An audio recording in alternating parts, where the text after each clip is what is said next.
Joining me from London is Sky News foreign correspondent Annelise Nielsen. Annelise, is Boris Johnson safe or is he now the walking dead?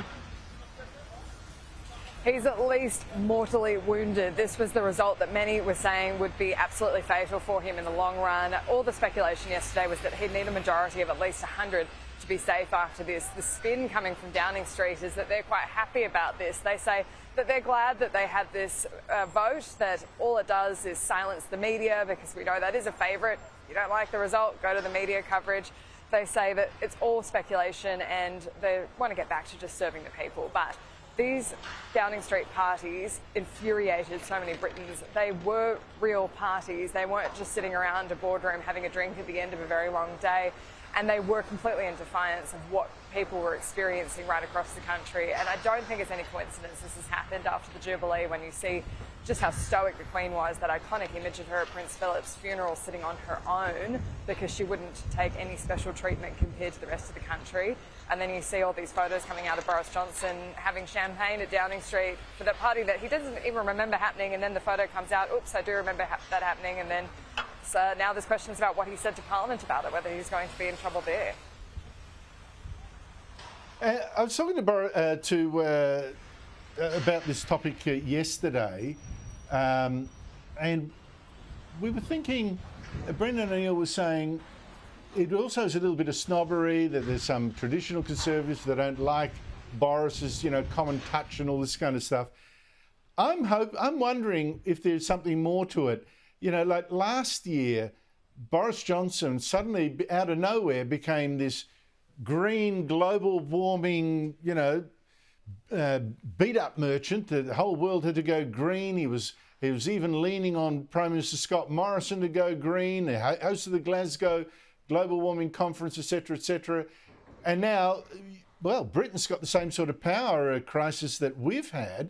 Power prices through the roof, not enough power, all that kind of stuff. Do you think that has in any way played a role in the disenchantment with him? Oh, absolutely.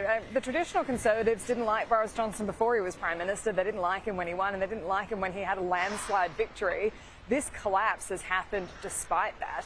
And a lot of it's down to the Conservatives saying that they're not being consulted. It's not a team-driven approach. It's a very presidential-style leadership. And Boris Johnson has been very on the front foot about his green initiatives. It's all very nice. Everyone wants to have the environment protected. We all want to care for the environment going into the long term. But cost of living is a serious issue. This energy power bill consideration in the UK is extraordinary. The amount that the bills have gone up in a very short amount of time, and just how fragile it is considering what's happened in Ukraine. It's all well and good to point to Ukraine and say that's the problem there. That doesn't help people pay their bill next month.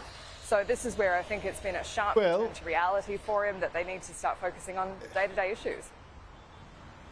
Well, I suspect this is a great warning to Anthony Albanese, if he would but listen to it.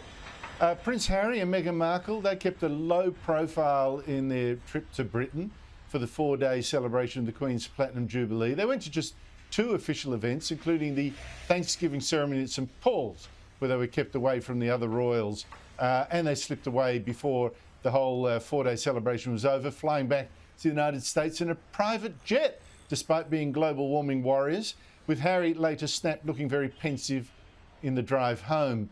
How did this trip play out for them? Look, really badly. And just to give you a bit of a hint of just how much the British public have moved on from Harry and Meghan, and honestly, tell me you have a US-based press team without telling me you have a US-based press team. Dropping that photo of Lily, first proper photo we've seen of her, the day of a leadership spill. They've made absolutely no impact on the newspapers here. Look, The Times, it's all about Boris.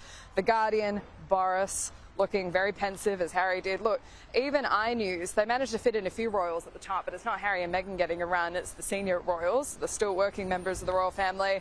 Daily Mail, it's Boris. They could fit in that photo if they wanted to, but obviously they don't think it's going to get the traction they would have liked. The Daily Telegraph, Boris. The only newspaper that still managed to fit in Lily was The Sun.